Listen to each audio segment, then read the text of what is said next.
मेरा नाम मोहम्मद इम्तियाज़ अली है और मैं नेक्स्ट जेन सक्सेस प्लेटफॉर्म का फाउंडर हूँ। अस्सलाम वालेकुम नाजरीन, खालिस टीवी में आप देखने वालों को खुशामदीद कहते हैं। मोहतरम इम्तियाज़ हुसैन साहब, जिन्होंने NSP next gen success platform की बुनियाद रखी, इनकी क़यादत में ये प्लेटफॉर्म नौजवानों के लिए एक रोशन मुस्तक़बिल की ज़मीन है। इस प्रोग्राम के ज़रिए हम मौसमियाती तब्दीली जैसे बड़ी चैलेंज पर बात करेंगे और नौजवानों को इन मसाइल के हल में मरकज़ी किरदार अदा करने की तरकीब देंगे। हमें उम्मीद है इस प्रोग्राम से न सिर्फ आगाही बढ़ेगी बल्कि अमली अक़दामात के लिए भी हौसला मिलेगा।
आज के प्रोग्राम का मौजूद निहायत अहम और हसास मसला है जो कि हमारे माजी, हाल और मुस्तकबिल से जुड़ा हुआ है। जैसा कि आप जानते हैं, youth climate and the future of unit Baltistan.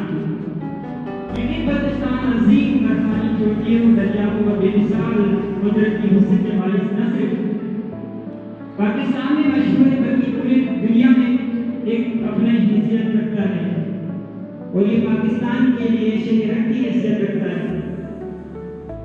जैसा कि आप जानते हैं, क्लाइमेट चेंज की वजह से इस सतह के लिए संगीन खतरा है।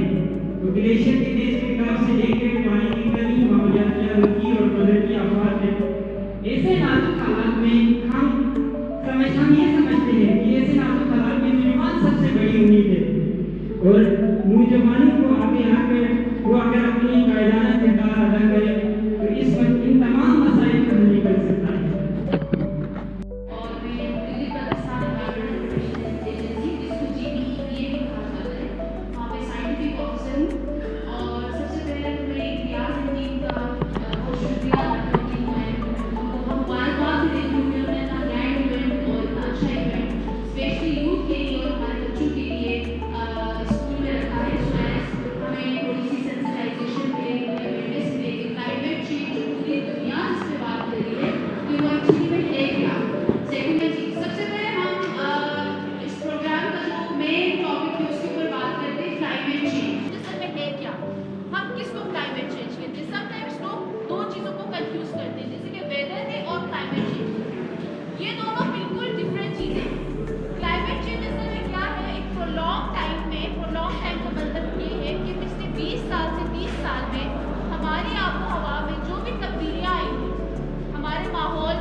क्लाइमेट चेंज कहा जाता है। इसका मतलब ये है कि आज से पहले 30 साल पहले और अब की जो सिचुएशन है वहाँ से अब तक समर्स में, विंटर्स में, स्प्रिंग में, ऑटम में जितने भी हमारे सीजन से जितना भी हमारा वेदर पैटर्न है वो कितना चेंज हुआ है।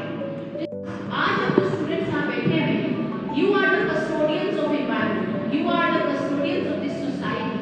हमसे सीनियर्स या हम लोग, हमने जो करना था हम कर लिया है। Now you are the custodians जिन्होंने एनवायरनमेंट पर बात करनी है, जिन्होंने एनवायरनमेंट पर काम करना है, जिन्होंने एनवायरमेंटल एक्टिविस्ट बनना है। आप जो यूथ है या जो हमारे अभी यूथ की तरफ, यंग जनरेशन की तरफ आते आते छोटे बच्चे हैं, इनको ग्रास रूट लेवल के लेवल पे इस तरह की एजुकेशन या इस तरह की अवेयरनेस सेशंस की बहुत ज़रूरत है। मिस्टर निशान को कि आप तशरीफ लाएं। सर की आवाज़ जोरदार करने के साथ थोड़ी सी कॉल कीजिए। हर एक उस्ताद ने पिछले दिनों कहा था कि हमें इस चीज़ का इल्म नहीं कि हमें इस चीज़ का इल्म, इसीलिए हमें हर चीज़ का इल्म है। तो आजकल आपने देखा होगा कि गिलगित-बल्तिस्तान में क्लाइमेट चेंज के एक्सपर्ट्स का ट्रेंड चल रहा है, जो कि हमें नहीं पता कि हमें किस चीज़ का इल्म है। तो इस वजह से क्लाइमेट एंजाइटी भी फैल रही है, डिसइंफॉर्मेशन भी फैल रही है, बड़े मसाइल हो रहे हैं। तो सबसे बड़े फलसफी जो है उन्होंने भी यही कहा था कि the only thing I know is nothing. आखिर में सुकरात है कि मुझे अब ये पता चला है कि मुझे कुछ नहीं पता। तो लिहाजा हमारा मसला ये है कि मैं जो नहीं पता हमें लगता है कि हमें पता है। तो आप एक वक्त के साथ क्लाइमेट चेंज के बारे में लोगों को समझ आ रही है कि ये एक हकीकत है और इससे निपटने के लिए हमें काम करने की जरूरत है। 2005 में एक स्टडी हुई थी क्लाइमेट चेंज के हवाले से, जो कि circumstantial evidence of climate change in Gilgit Baltistan. Doctor Qasim faculty member ही department of environmental science university of Baltistan, ये आप तशरीफ लाएं और आज की मौजूद की गुफ्तगू फरमाएं। सर क्या आप के लिए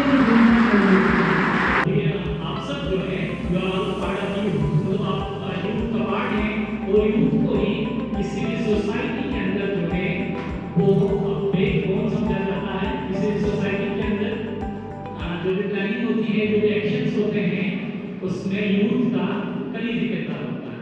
इसके बाद अगर हम क्लाइमेट की बात करें कि क्लाइमेट होता क्या है, ये जब समर सीजन के अंदर जब भी आपके पास टेम्परेचर हाई होता है तो ये जो स्नो है वो मेल्ट करता है।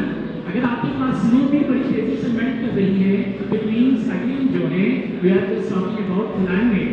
अब ये कि क्लाइमेट में चेंजेस कैसे आने लगे, ये क्लाइमेट चेंज कैसे हो रहा है। तो क्लाइमेट चेंज जो नाम हमने दिया क्लाइमेट चेंज, एक्चुअली ये हमारा बिहेवियर चेंज। क्लाइमेट